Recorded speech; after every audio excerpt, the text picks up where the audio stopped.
Hello दोस्तों, कैसे हैं आप लोग। मैं उम्मीद करता हूं कि आप लोग अच्छे होंगे और आप लोगों का आज का पेपर काफ़ी अच्छा गया होगा। हमारे पास भी बहुत सारे क्वेश्चन आ चुके हैं और मैं इन क्वेश्चनों का आंसर आप तक पहुंचा दूंगा इस वीडियो के माध्यम से। तो आप लोग इस वीडियो को देखते रहिए और इससे अपने आंसर्स को मिला लीजिए। और मैं आप लोगों से ये भी बता दूं कि जितने भी यहाँ पे क्वेश्चन आपको दिए गए हैं, इस क्वेश्चन में से आपको अगर लगता है कि ये क्वेश्चन सम्मिलित नहीं था तो आप मुझे कमेंट में करके और जो डेफिनेट क्वेश्चन है उसको आप बता सकते हैं, ताकि मैं भी क्लियर हो सकूं और आप भी क्लियर हो सकें। क्योंकि मेरे पास जितने क्वेश्चन आए थे मैं उनका सभी का जो है कि आंसर आप तक पहुंचाने का प्रयास कर रहा हूं। तो आइए सीधे हम लोग बात करते हैं। पहला क्वेश्चन यहाँ पर आया था आप लोगों का, देखिए बहुत ही अच्छा क्वेश्चन था। बुद्ध चरित्र के लेखक कौन है? तो आप लोग जानते हैं अश्वघोष जो है कि बुद्ध चरित्र के लेखक हैं। तो ये क्वेश्चन सभी ने जो है कि सही किया होगा, उम्मीद करता हूं। 2021 में मानव सूचकांक में भारत का स्थान, देखिए ये थोड़ा सा डिफिकल्ट हो जाता है। अगर ये करंट का अगर पूछ दिया होता कि 2022 में कौन मानव सूचकांक में भारत का स्थान क्या है, तो थोड़ा आसान होता, लेकिन थोड़ा सा यहाँ डिफिकल्ट कर दिया गया है। तो ये अगर मैं बात करूँ तो 132वें स्थान पर भारत था। ठीक है। चाय उत्पादन में भारत का स्थान जो है कि कौन सा है पूरे विश्व में? तो दूसरा स्थान है चाय उत्पादन में। पहले स्थान पर चाइना है, आप लोग जानते हैं। और सबसे ज़्यादा जो निर्यात करता है वो श्रीलंका के द्वारा किया जाता है। अगला जो क्वेश्चन आता है, 1857 में फैजाबाद से किसने भाग लिया? देखिए 1857 की जो हमारी क्रांति हुई उसमें कई जगहों से लोगों ने भाग लिया और उसका नेतृत्व किया। तो फैजाबाद से अब्दुल्ला शाह जो हैं ये नेतृत्व किए थे। तो जिसने भी ये आंसर लगाया होगा उसका बिल्कुल सही होगा। भोजपुरी का शेक्सपियर किसे कहा जाता है? तो आप लोग जानते हैं भिखारी ठाकुर को भोजपुरी का शेक्सपियर कहा जाता है। तो जिसने भी भिखारी ठाकुर को टिक किया होगा उसका आंसर बिल्कुल सही होगा। स्टैचू ऑफ पीस जो है कि कहाँ पर बनाई गई है? तो आप लोगों को बता दूं कि राजस्थान में बनाई गई है। राजस्थान, जिसने भी लगाया होगा उसका आंसर बिल्कुल सही होगा।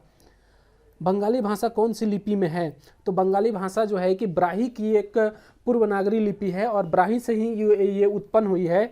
तो आप लोग जो है कि जिसने भी पूर्वनागरी लिपि लगाया होगा उसका आंसर बिल्कुल यहाँ पर सही हो जाएगा। कीव किसकी राजधानी है? आप लोग जानते हैं कि इन दिनों जो है कि रूस बमबारी पे बमबारी किए जा रहा है यूक्रेन के ऊपर। तो कीव जो है कि इसी यूक्रेन की राजधानी है। ठीक है। तो आप लोगों को जिसने भी यूक्रेन लगाया होगा उसका बिल्कुल सटीक आंसर है। अब मैं बात करूं यहाँ पर जो है कि लिंग कोंग किस देश का नृत्य है? तो देखिए यहाँ पर लिंग कोंग है। आप लोगों का इसमें थोड़ा सा नाम में यहाँ पे गड़बड़ी हो गई है, तो आप लोग देख लीजिएगा। ये जो है कि इंडोनेशिया से है। जिसने भी इंडोनेशिया लगाया होगा वो बिल्कुल सही होगा। भारत का चीफ जस्टिस ऑफ इंडिया जो है कि चीफ जस्टिस ऑफ इंडिया वर्तमान में कौन है? देखिए करंट से रिलेटेड है। तो DY चूर्ण जिसने भी लगाया होगा वो बिल्कुल सही है, क्योंकि इन्होंने यू ललित के स्थान पर जो है कि आए हैं। दिव्यांग के लिए रिजर्व बैंक से कौन सा एप्लीकेशन जारी किया गया है? तो मनी ऐप जो है कि जारी किया गया है। इस ऐप के माध्यम से उन्हें प्रशिक्षित किया जा सकता है और उनको नोटों की पहचान कराई जा सकती है। वो नोट को टच करके बता सकते हैं कि जो है कि ये नोट कितने रुपए का है। तीसरा उच्च नागरिक पुरस्कार कौन सा है भारत का? तो आप लोग जानते हैं पद्म भूषण जो है कि तीसरा भारत का उच्च नागरिक सम्मान है। तो आप लोगों को ये पता होनी चाहिए। जिसने भी ये क्वेश्चन का आंसर लगाया होगा वो बिल्कुल सटीक है उसका। ठीक है। प्रथम पंचवर्षीय योजना किस पर आधारित है? तो देखिए मैं बात करूं तो कृषि पर विशेष फोकस किया गया था। ठीक है। तो कृषि पर यह आधारित है। जिसने भी कृषि लगाया होगा बिल्कुल सही है। फिरोज शाह तुगलक के जीवन की अगर मैं बात करूं तो तुगलक फतेह फिरोज शाही जो है कि लिखा गया। और आप लोग जानते हैं कि इसका एक नाम है, जिसने भी फिरोज शाही लगाया होगा तजुके फिरोज शाही, वो बिल्कुल सही होगा। तो ये इसका आंसर जो है कि बिल्कुल तजुके फिरोज शाही हो जाएगा। तारों का टिमटिमाना आप लोग जानते हैं कि प्रकाश के अपवर्तन की घटना है। ठीक है। रिफ्रैक्शन ऑफ लाइट की घटना है। तो आप लोगों को जिसने भी अपवर्तन लगाया होगा बिल्कुल सही है। मौर्य के समय लिपि जो थी वो ब्राह्मी लिपि काफ़ी प्रचलित लिपि थी। तो ब्राह्मी लिपि जिसने भी लगाया होगा बिल्कुल सही है।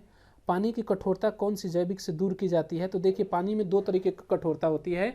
एक जो होती है कि परमानेंट होती है, एक अनपरमानेंट होती है।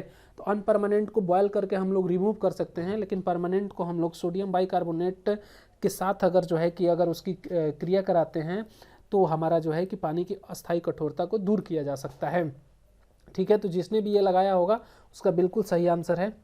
अगला अगर मैं बात करूँ, विंग्स ऑफ फायर के लेखक जो हैं कि आप लोग जानते हैं हमारे भूतपूर्व राष्ट्रपति डॉक्टर APJ अब्दुल कलाम का ये कृति है, यानी कि उन्होंने लिखा है। 180 पेज की ये बुक है, आप लोगों को पढ़ना चाहिए, बहुत ही अच्छी बुक है। तो जिसने भी APJ अब्दुल कलाम लगाया होगा बिल्कुल सही है।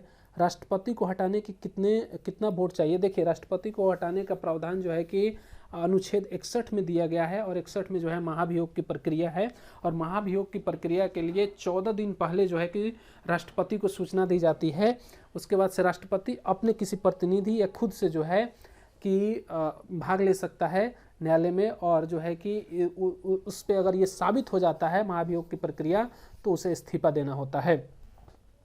ठीक है, तो इसको जो डिटेल्स में दिया होगा तो आप लोग यहाँ से देखकर उसको जिसने भी लगाया होगा वो बिल्कुल सही लगाया होगा। अशोक ने किस चीनी शासक के यहाँ बौद्ध प्रचार के लिए भेजा था, तो आप लोग इसका आंसर थोड़ा देख लीजिएगा। कौन से आंदोलन में महात्मा गांधी ने भाग नहीं लिया, तो देखिए कौन से आंदोलन में जो है कि महात्मा गांधी ने भाग नहीं लिया, तो ये ऑप्शन के अकॉर्डिंग लगाया जा सकता है। ठीक है, अखिल भारतीय किसान सभा की स्थापना स्वामी सहजानंद सरस्वती ने किया था, तो ये तो सबने लगाया होगा। मयूर पक्षी अभयारण्य जो है कि मयूर पक्षी अभयारण्य की अगर मैं बात करूं, ये असम में थोड़ा इसके नाम में मिस्टेक यहाँ पर लिख गया है। ठीक है, तो आप लोग देख लीजिएगा, जिसने भी असम लगाया होगा फिलहाल उसका बिल्कुल आंसर बिल्कुल सही होगा।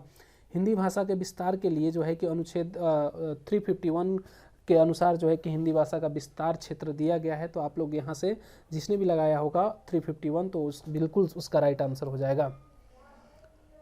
बर्मा को भारत में विलय किसने किया था, तो बर्मा को भारत में जो है कि विलय आप लोग जानते हैं कि 1937 में, और 1937 में अगर मैं बात करूं तो 1937 के दौरान जो है कि लॉर्ड हार्डिंग की अगर मैं बात करूं तो इसके द्वारा ही विलय किया गया था। तो 73वां संविधान संशोधन आप लोग जानते हैं कि पंचायती राज व्यवस्था से जुड़ा है और 1992 में ये लागू किया गया और इसको संवैधानिक दर्जा दिया गया, तो पंचायती राज से संबंधित है। तो आप लोग इसको भी लगा दिए होंगे, जहाँ तक उम्मीद है सभी बच्चों ने इसको लगाया होगा। 36वां राष्ट्रीय खेल का आयोजन कहाँ पर हुआ, तो गुजरात पहला स्टेट बना है जिसने राष्ट्रीय खेलों की मेज़बानी की है 2022 में। पश्चिमी घाट के उत्तरी भाग को किस नाम से जाना जाता है, तो कोंकण तट के नाम से जाना जाता है और उसका जो दक्षिणी भाग होता है उसको मालाबार तट के नाम से जाना जाता है। तो आप लोग जानते हैं, इसको आप लोग याद कर लीजिएगा। लोधी वंश का स्थापना किसने किया, तो बहलोल लोधी ने। जिसने भी ये लगाया होगा उसका बिल्कुल सही आंसर होगा। अब 1935 में बिहार कांग्रेस सोशलिस्ट पार्टी के अध्यक्ष कौन थे, तो आप लोग जानते हैं कि आचार्य नरेंद्र देव इसके अध्यक्ष थे। तो आप लोगों को इसको देख लेना है। सिंधु लिपि कैसे लिखी जाती है, तो सिंधु लिपि जो है कि दाएं से बाएं ओर लिखी जाती है। जिसने भी लगाया होगा उसका आंसर बिल्कुल सही होगा। बजट 2023 में टैक्स फ्री कितना राशि तक किया गया है, तो 5 से 7 लाख तक टैक्स फ्री किया गया है। सुमित नागल किस खेल से संबंधित हैं, तो टेनिस से ये संबंधित हैं।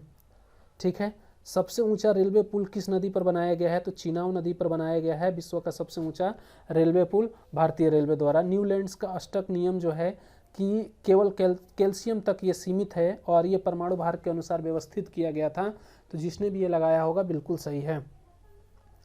नेपाल के निर्वाचित प्रथम प्रधानमंत्री जो है विश्वेश्वर प्रसाद कोइराला पहले नेपाल के प्रधानमंत्री निर्वाचित हुए थे। दूसरा अगर मैं बात करूं तो दूसरी पंचवर्षीय योजना किस मॉडल पर, तो महानुबोलिस मॉडल पर आधारित है। सबसे अधिक बार आईपीएल खिताब किसने जीता है, तो मुंबई इंडियंस ने जीता है, करीब करीब 5 बार शायद जीता है इन्होंने। ठीक है, चाइना की आधिकारिक भाषा जो है कि मंदारिन है। पागलपंथी आंदोलन के नेता जो है कर्मशाह पागलपंथी थे। ठीक है, 10वीं अनुसूची दल बदल से जुड़ी हुई है। आप लोग जानते हैं 1985 में जो है कि यह जोड़ी गई और दल बदल से संबंधित है।